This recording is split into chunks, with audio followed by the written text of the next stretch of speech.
Ao fim de um mês e meio e um dia depois de Armindo Lopes Castro ter dado uma entrevista na cadeia de Passos de Ferreira, o Ministério Público chamou ontem Artur Gomes ao Tribunal de Guimarães para prestar declarações.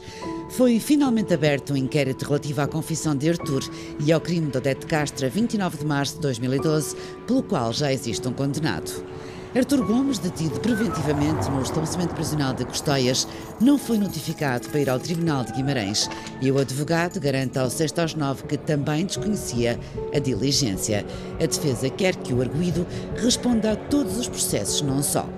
Por esse facto e também porque não foi notificado, Artur ficou ontem em silêncio frente ao procurador.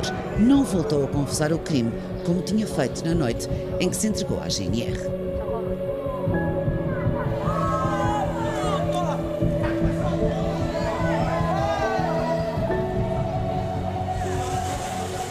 Quando soube desta confissão, pensou o quê?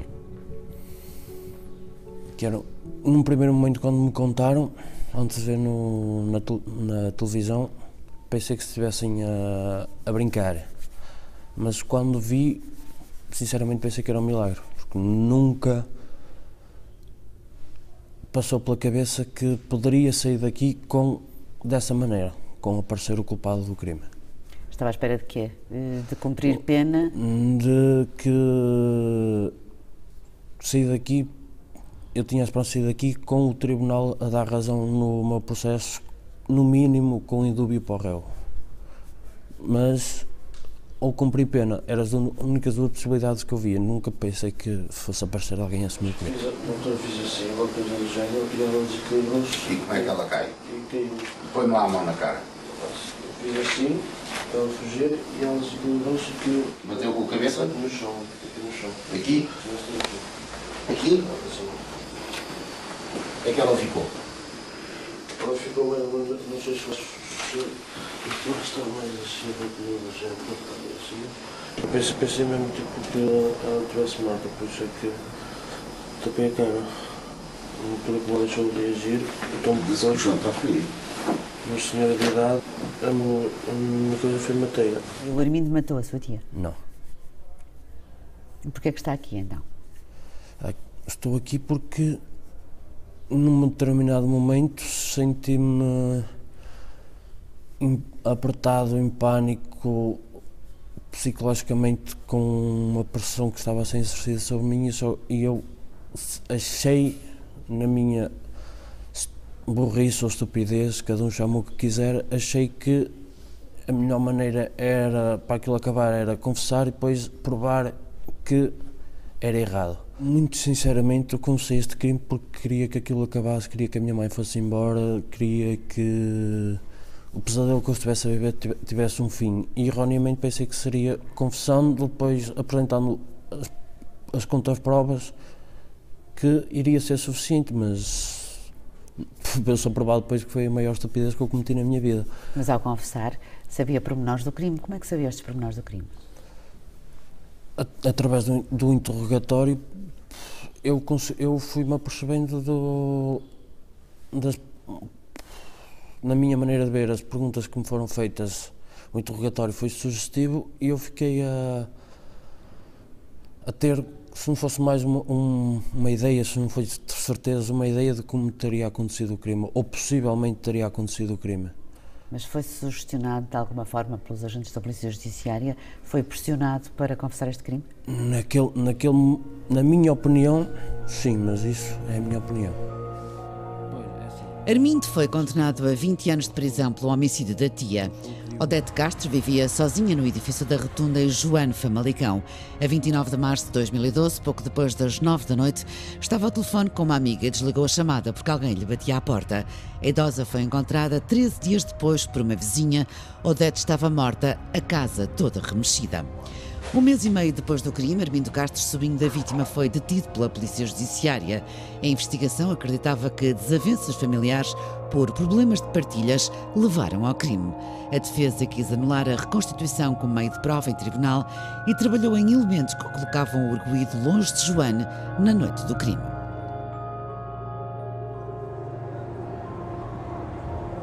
Tendo em conta que o homicídio aconteceu entre as 9 e as 10 da noite, a defesa entregou registros de via verde do carro de Armindo. Às 20 horas e 16 minutos passou na portagem de campo à saída de Gandra.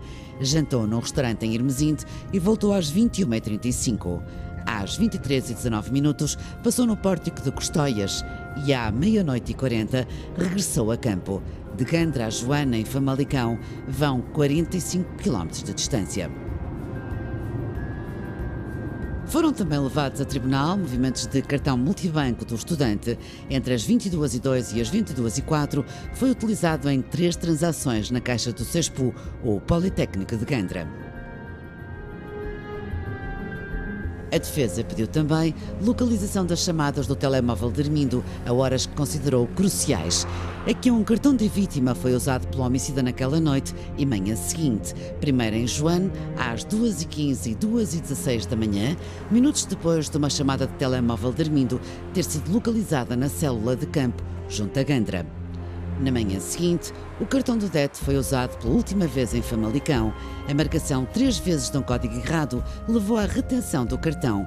Minutos antes, há uma chamada do telemóvel de Armindo, localizada na antena de campo, à hora do intervalo de uma aula, onde o estudante diz que estava. Partiu-se do princípio que só a reconstituição é que estava certo e que tudo o resto era mentira. E no dia em que foi condenado, no dia em que ouviu o juiz de primeira instância a dizer que estava condenado a 20 anos de prisão, o que é que pensou na altura? Sinceramente foi um conjunto de emoções um bocadinho complicado. Sinceramente porque eu já estava à espera de ser condenado a partir da 5ª, 6ª sessão. Disse mesmo ao advogado que iria ser condenado e com um jeitinho com 15 anos. Um recurso para o Tribunal da Relação reduziu a pena de Armindo para 12 anos, mas a defesa voltou a recorrer, desta vez para o Supremo. Por não haver trânsito em julgado da sentença, a defesa de Armindo não pode pedir revisão de pena. Faz agora um mês que deu entrada no Tribunal de Guimarães um pedido de alteração da medida de coação, mas até agora o juiz nada decidiu. Nós não pretendemos, com este pedido de alteração de medida de coação, ou não pretendemos com estas diligências que estamos a requerer, que o processo relativamente ao Armindo seja arquivado, porque nós temos a noção que não é pelo facto de uma pessoa vir assumir a prática de um crime que isso será suficiente, isso terá necessariamente de ser investigado. Agora, o que nós não entendemos é porque é que, existindo a possibilidade, e basta isto, basta a possibilidade de haver um único cidadão inocente preso, como é que a Justiça não tem forma de alterar esta decisão. O que é que espera que o juiz decida em relação à sua prisão preventiva? Muito sinceramente, pela primeira vez desde que estou preso, só vejo uma possibilidade, que é ser-me dado, se não for mais, a pulseira eletrónica. Acha que está em condições disso? Acha que este autor confesso deste homicídio vai permitir que vá para casa, pelo menos? Sim, porque a mim eu tenho apresentado muitas provas em contrário, eu não sei como é que as provas que eles têm contra mim são as mesmas que têm contra ele.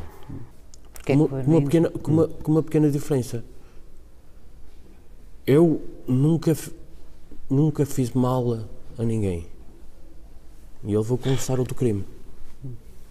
E ele, se não me conhece lá nenhum, qual é que era o interesse dele em confessar o meu crime e outro crime? E mais crimes de roubo, mas quer dizer, crimes de homicídio. O caso é único na justiça portuguesa e é muito complexo. Embora seja uma hipótese que pode parecer absurda, mas não é impossível que haja uma revisão de sentença relativamente a A que absolva o A e nunca chega a haver uma condenação do B. Isso não é impossível, não é? Desde logo porque, na teoria, até pode haver mais do que um culpado. Não é de todo impossível que o tal A, pensando agora como se estivéssemos numa aula de direito penal, o tal A tivesse produzido ofensas corporais sobre a vítima e a vítima ficasse numa situação grave, enfim, para além até da intenção do A, ou outra situação, mesmo de homicídio, e simultaneamente o B, que pelos vistos alega ter sido assaltante, não é? O B ter entrado nesse momento ou logo após na habitação da vítima e ter ele também acabado de produzir o resultado morte, tendo havido aí sem nenhum acordo entre os dois, uma espécie de conjugação de comportamentos que levaram àquele resultado. Artur Gomes pode voltar a ser ouvido no âmbito do novo processo. Cabe ao Procurador de Guimarães mandar arquivar o caso ou acusar Artur, já detido preventivamente por outro homicídio. Armindo Castro não pode pedir a revisão de pena. Resta-lhe esperar pela alteração à medida de coação na cadeia de Passos de Ferreira. O que é que o Armindo vai fazer? Vai pedir algum tipo de indemnização pelo tempo que esteve preso? Muito sinceramente, toda a gente me faz essa pergunta, mas eu ainda não perdi um segundo a pensar nisso. Porque não há dinheiro nenhum neste mundo que pague os 2 anos e meio que eu cá estive, o sofrimento da minha família e tudo que eu perdi. Porque eu não vou recomeçar, ao contrário do que as pessoas dizem, recomeçar a vida quando eu sair daqui para fora. Não vou recomeçar a vida. É que nem vou começar do zero. Eu vou começar mais abaixo disso, porque a mesma pessoa que eu era há 2 anos e meio não sou a mesma pessoa que sou agora. Com as suas coisas boas e más. Que marcas é que a cadeia lhe deixou? Muito sinceramente nem eu sei, mas sinto-as. Eu que nunca tive claustrofobia, senti-me claustrofóbico. Acordar de noite e não saber que horas são. Acordar 20 vezes durante uma noite e... Esta merda não foi um pesadelo. Estou mesmo aqui. Mesmo assim, como é que isto é possível?